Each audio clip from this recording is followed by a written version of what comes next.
The Americans came here, and the British and these Western countries, and they said, we want to help you build your army. Oh, the Americans came here, and the British and other European Western countries, and they say they want to help you, they want to help me build my military. That was the words of the president of Uganda. And you know, the Europeans, they never change their way of doing things. They never change when it comes to Africa. It is the same old tricks that they have been using since the days of slavery to the days of colonization. And this neo-colonial project that they have for Africa, they are using the same tricks. Why are we not understanding them? Because during the day of colonization, if you read most of the history of how they destroy our kingdoms and end up colonizing us, it was all about protectorate. We want to British protectorate in northern Ghana, British protectorate in Nigeria. We want to protect you. We want to protect you. We want to protect your kingdom. We want to help you protect your. We want to help protect your kingdom for you. And they will end up destroying your kingdom after they know the secret about your kingdom. And the same thing that they are doing today. This their new colonial agenda. We want to build a military base in your country to help you. Security wise, and they will end up causing insecurity in your country. And anytime at all you want to stand up against them, then they will overthrow your government. That is exactly what they are doing. As I said, they never change their tricks. It is only us as children of Africa who are not understanding them. So yes, I want us to go and watch the full video. It's really interesting as to how, and then you will ask yourself as an African, how does, like these people, how do they think about us as African people? But first of all, this is your brother Dobia Anzanse. I'm a missionary. I am on a mission, and my mission, or our mission, is all about the unification of the African continent and the dignity of the African race. Please, if you appreciate what we are doing, if you want a better Africa for the next generation of Africans, please join our mission. Let us all together fight for a better Africa. How can we get a better Africa? It's by uniting the continent of Africa. That is where we will get our dignity as African people, so that people will not come and be telling us they want to help us build our military and all that. Why are they not helping Russia to build their military? Why are they not helping China to build their military? There is a reason why they are coming to Africa. They went to Berlin and divided Africa among themselves. And today, we are still holding on to this division whilst they are exploiting Africa. So if you want to bring an end to the exploitation of Africa and to have dignity as African people, then we must unite to get our dignity. With unity, we can get our dignity. But without unity, there will never be dignity for the children of Africa. So let's watch. Let's watch the video. I come back to analyze it a little bit. The Americans came here, and the British and these Western countries, and they said, we want to help you build your army. We said, but we have already built the army. That's how we defeated the government. So we don't want to be over-involved with you people. We can have share some experience. That's all. So that's why you find that we don't have foreign bases here, foreign armies here, based in Uganda, because we didn't need them.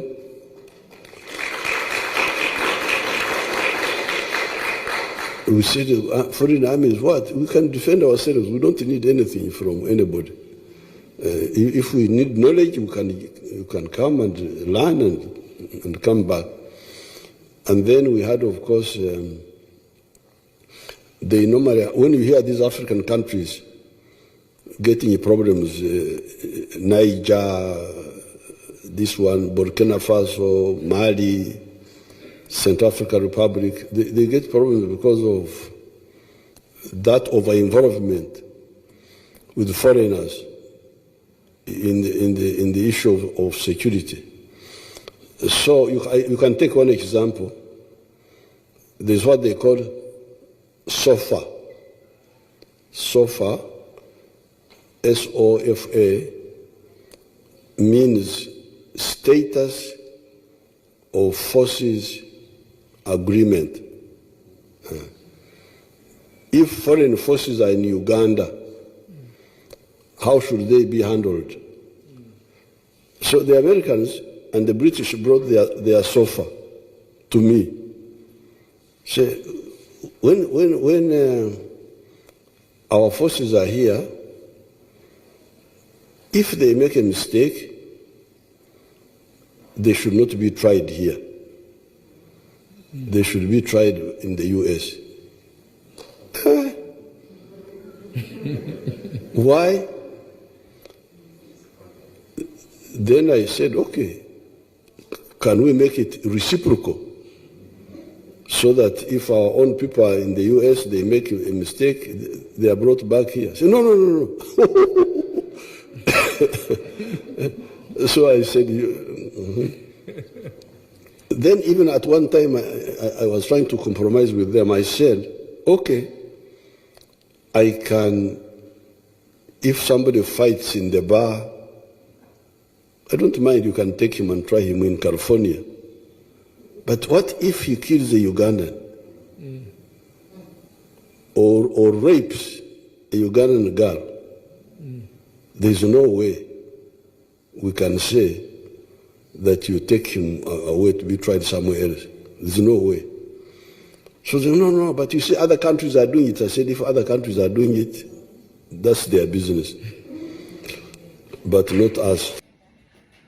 Yes, so the president is talking about how the Americans and the Europeans, other European countries, came to him and they were talking about they want to help him build his military. And he asked, okay, but we have already built our military and then we do this and that. But okay, what is in that military help? What are you going to do? What is it all about? And they say, okay, this is what, and blah, blah, a long story, as you all know. And the sickening thing is that, or the sickening part of it is that, they are telling you that when their military commit crime in your country, which they always do, you don't have the right to prosecute them. They will have to come and take the military, the officer or whoever did that to America to prosecute that person, or to Britain or to Europe. You don't have the right because you don't have the brain to even, or you are not human enough to prosecute an American army or British army. So they will come and take him. And then the president said, oh, okay, why can't we replicate the same thing? Why can't we do it? If your citizens commit crime in America, then I will give them to you to prosecute them. And if my citizens do the same thing in your country, then you will give them to me. And they say, no, we will not take it. And that is what they have been doing to us. And all these things are because Africa is not united.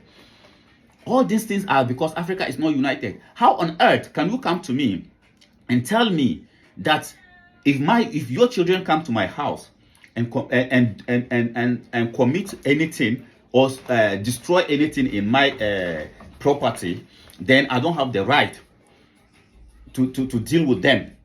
I have to bring them to your house to deal with them. But if my children come to your house and do the same thing, then you have the right over me. How is that possible? This is the same colonial mindset they have for us. What can we do as children of Africa to bring an end to this? Look at this IACC, International Criminal Court. Look at how they force African leaders to go to Rome and sign that one day, if problems occur in their countries, then they will take them to the ICC and prosecute them. But the people who came out with this ICC idea, the Americans and the Europeans and the British, their leaders will never go to the ICC. How does that make sense? Africans, let us ask ourselves. They are doing this to us because they know we are weak. So they can come out with any BS. And then we will sign into this. How do they do it? They will go to individual countries because they know you are small. They will sit down with your leader and force him to sign it. And that is why sometimes I said, I don't really blame our leaders for what is happening to Africa. The only way we can bring an end to this is to unite the continent of Africa. If we are united, this bullshit that they are telling President Museveni to do, they will not even dare suggest that to an African leader. As we speak, Unfortunately, they have a lot of military bases in Africa. A lot of military bases in Africa. And I am told that Ghana signed into this. And as a matter of fact, that there is a part of Ghana, Ghana International Airport, the Kotoka International Airport, that even the president of Ghana cannot go there unless America, he doesn't have the right to go there. Where is your sovereignty as a country that a foreign country will come to your country and ask you to sign an agreement, a bilateral agreement, military agreement, whatever it is, so that he will establish a military base in your country, and there will be some part of your airport that you don't have no right, neither the president nor the ministers have the right to visit this particular place. It is only the Americans who have the right, and that was exactly what they wanted to do in Uganda. At least, if for nothing, thank God the Uganda president rejected this, because what makes you a sovereign country?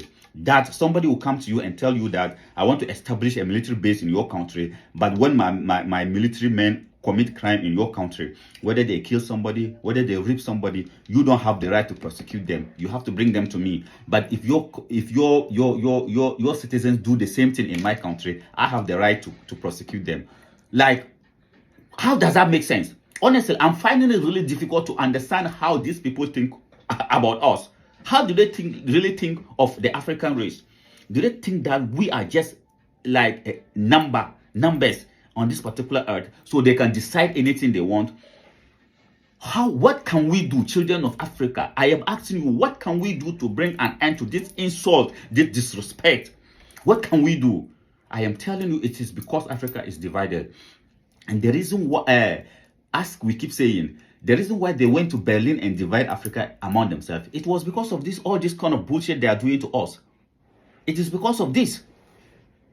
The only way we can bring an end to that is to unite Africa back.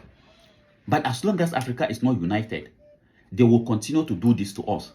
They intentionally divide Africa among themselves, so that when they meet a small country like Ghana and tell you and force you to sign something, you will do it for their own advantage.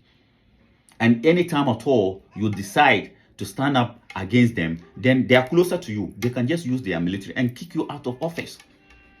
So when your president is there, like the president of Ghana, the president of Namibia, the president of whatever is there, is scared because he know the American military are at his doorsteps.